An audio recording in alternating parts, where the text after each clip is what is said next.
Final round action at the People's Open. WN Phoenix Open, round 4. Big names all over the leaderboard as you see the odds entering the final round.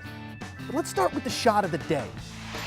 Already one ace at the famous 16th this week. Came down on Saturday. Beer showers abound on Sam Ryder. And here's Carlos Ortiz trying to make a memory of his own. $178, much longer than the $124 it was on Saturday. But it doesn't matter how, just how many. And you can put me down for a 1. Go crazy, Scottsdale. So Ortiz, he gets an ace the day after Ryder did. That's 2 aces on the 16th, which only happened back in 1997 when a couple of guys named Tiger Woods and Steve Stricker accomplished the group feat. Sunday belonged to Ortiz for a moment. Let's see who would make the bigger memory. Patrick Cantlay entered round 4, tied for 3rd at 12 under. It's a guy who's been living on the first page of the leaderboard for the last couple years now. Looking to become first player to win the WM Phoenix Open in his debut. Brooks Koepka did it in 2015. He would be the second. There he is at the par 4 9th, knocking one in for birdie. 3 circles on the front, and here he comes. Par 5 15th, second shot from Cantlay, 215 into the green with a beautiful shot there. Going to leave himself 21 feet when it comes to rest, just getting over that ridge and getting better. He would a 2-putt for birdie from there and take the solo lead at 16 under. How about your leader entering the final round? Sahith Theegala, 318th in the official World Golf Ranking, in on a sponsor exemption, drove his VW bus to the tournament and lives with his parents. Well, Mom, I'm moving out. Kid's got game here at the par 5 15th from the greenside bunker. Leaves himself a nice shorty for the bird. Would knock it in to match Cantlay at 16 under, a share for the lead. To the 17th now. Reachable 17th hole, par 4. Most everybody giving it a go throughout the week. And Theegala, it's a beautiful streaking cut there, but a bad initial bounce. Turns it left, and there's water left. So this thing with a head of steam, just bite something. Hit a house. It wouldn't. It's wet. Theegala would bogey the hole and fall out of the co-lead. Cinderella story no more. Theegala tied for 3rd, 15 under, a 1 under 70 in round 4, but a tip of the cap to the young man who stared some of the world's best in the eye throughout the week. Scottie Scheffler found himself surging up the leaderboard throughout the day. 1 shot back of the lead here on 17, and look at the hands. Scheffler to 4 feet, tapped that in for birdie, out of 16 under, tied for the lead with Cantlay to 18. Cantlay for birdie to take the solo lead. Oh, never had the pace. Hit it! Now at the 18th, the par 4, another birdie look. So Scheffler, this would be the win. Well within his range, 10 feet, but he shoves it by the right side. Scheffler still looking for his first PGA Tour win. A Ryder Cup player, a young man who's done great things, but he's never cashed the big check. So we're going to go to a playoff. Patrick Cantlay, 3-1 career in playoffs. Did he get the job done again? After a Scheffler par, Cantlay with the birdie putt. That was for the win, would not go, would tap in for a par. So on to the second playoff hole we go. Wolf would par the second playoff hole. So let's just fast forward here to the third. Cantlay minus 225, your favorite, heading into the 3rd playoff hole. A birdie putt to take the lead for Scheffler. Boom! 26 feet forever. The big man, Scottie Scheffler, putting the pressure on as Cantlay now needs a birdie to match and force a 4th playoff hole. It won't go. Scottie Scheffler gets his first career PGA Tour win, 16 under the winning score, as he is your champ at the WM Phoenix Open on the 3rd playoff hole. His first career win comes in his 71st career event, pre-tournament, 25-1 to win the whole thing. And that, my friends, is a winning ticket. He becomes the 5th first-time winner on tour this season and the 3rd consecutive. So the new guys, bring them.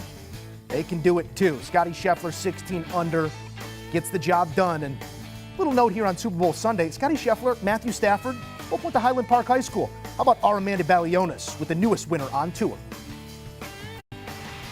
So much right now, your first PGA Tour victory. Talk me through why this emotion we're seeing from you and your wife Meredith right now. I can't look at her right now, but it's just a lot of hard work. She's been so supportive of me, and we worked really hard for this, and I'm so appreciative. It was an unbelievable final putt, 26 feet. You get it to drop. All of these fans are here to appreciate you. What better place for the first win. Yeah, such a great place, such a fun week, and I'm very pleased. Enjoy the moment. Scottie Scheffler, you're forever a PGA Tour champion. What a show in Phoenix, and Scottie Scheffler playing the role of your main character. Here's how it shook out at the bank. Accounts receivable on line one for Scottie Scheffler, 1.4 plus for the winning ticket here at the WM Phoenix Open. Nice little payday for Patrick Cantlay and others as well. For more, let's welcome in CBS data scientist and host of the podcast, of all podcasts on the PGA Tour, the First Cut Pod, Rick Gehman, joining us. Rick, another banger, another week, and in the end, Scottie Scheffler betters Patrick Cantlay on the third playoff hole here to capture his first ever PGA Tour title. We now have 3 first-time winners in a row, 5 already this season. Again, we can talk about the depth on tour, but speak to the moment first.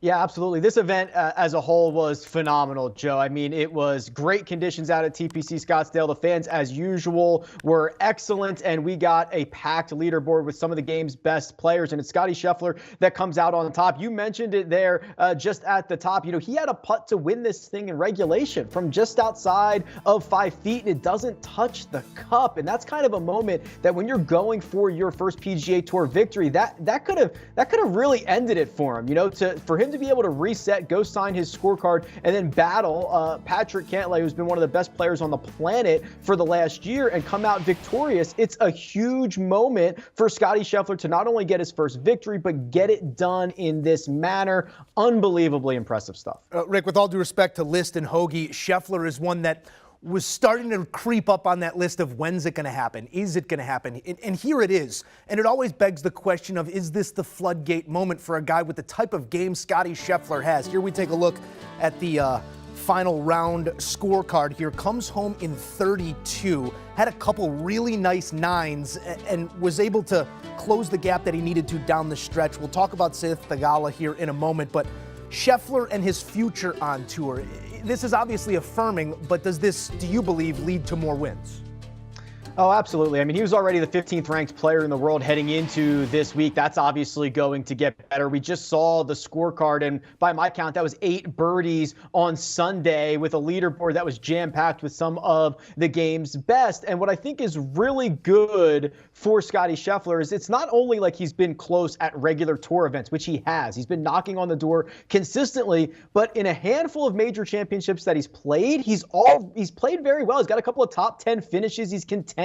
He's been in the heat of the battle at majors, and that's kind of the one thing that separates the good from the great. And what we've seen so far, just a few years into this very young career for Scottie Scheffler, he is skewing more towards the great than the good category. Most definitely. He was a big part of that Ryder Cup title as well. The future is bright for him.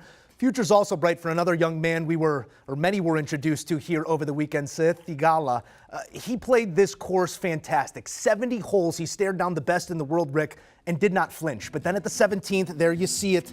The bogey got the speed wobbles coming home. Emotional, obviously, after this one. Had a bunch of family in the crowd. He was in on a sponsorship exemption, 318th in the world. He comes up short. And like I said, this is the first time a lot of people heard his name, but Rick, likely not the last. Certainly not. You know, I do not have the vocabulary to describe how impressed I was with Sahith this week, because he was, he could have given this away on Thursday or on Friday, like we often see with guys who are ranked outside the top 100, 200, or 300 in the world. They don't usually stay in contention very long. He nearly goes wire to wire at the WM Phoenix Open. He finishes 1 shot out of a playoff amongst the names of Cantlay and Scheffler and Schauffele and Koepka, just the biggest names in our sport. And really, the bogey he makes on 17 is kind of bad luck. I thought he hit a great shot. It was a piercing low cut off the tee right at the middle of the green. It bounces hard. It bounces left directly into the water there, greenside at 17. He gets a little bit unlucky, and that's really the end of his chances of winning this golf tournament. But you're right, Joe. With what we saw this week, some of the big shots that he hit in some of the most difficult moments, this is certainly not going to be the last we see of him. Yeah, certainly he enjoyed the moment and embraced it, and that's what we saw out of that young man, who will likely buck his head a number of times here in the near future. You mentioned it at the outset here, Rick, the WM, it never disappoints. We talked about it on Saturday, the hole-in-one that had the absolute yard sale, and then we get another one early on Sunday's final round. This is a tournament that's gone to a playoff 5 of the last 7 years. It is the perfect mixture of golf and rock concert all at the same time. There's been a lot of grandstanding over the last week about its place on tour. Where do you stand on it all? Because it is fantastic entertainment every time out. Absolutely, and I'm certainly aware of the playoff history, as this always ends on Super Bowl Sunday, and we always seem to get ourselves into one of those playoffs. But outside of major championships, outside of some of the elevated events like the Memorial or the Arnold Palmer Invitational or the Genesis Invitational, this has got to be one of the best, if not the best, regular tour stop that we have on the PGA Tour. And you're seeing the strength of field increase nearly every single year, which means the players are coming. They're coming for a reason, because it's a really great course with a really great setup, with a crowd that is going to fuel them for the entirety of it. And this is kind of what we need more of in our regular PGA Tour stops. Get an identity. This event has an identity. There is something that everybody loves and knows about it, and you're going to get this one unique event every single year. And it has really carved out its spot as one of, if not the best, regular tour stop that we have. I mean, beer showers and shirtless golfers. Rick Gehman, what else could you need? My friend, we thank you as always for weighing in here on HQ. And don't forget, there's only one place to be for all your tour needs. That's with our guys on the First Cut podcast. Week in and week out, our experts take you under the ropes and into the action. Download, subscribe, and join the conversation on the First Cut pod. Do you want a sports network that delivers everything that matters about the game? The highlights, the picks, the instant analysis, no yelling, no fake debates, no politics. Hit the subscribe button and never miss a moment.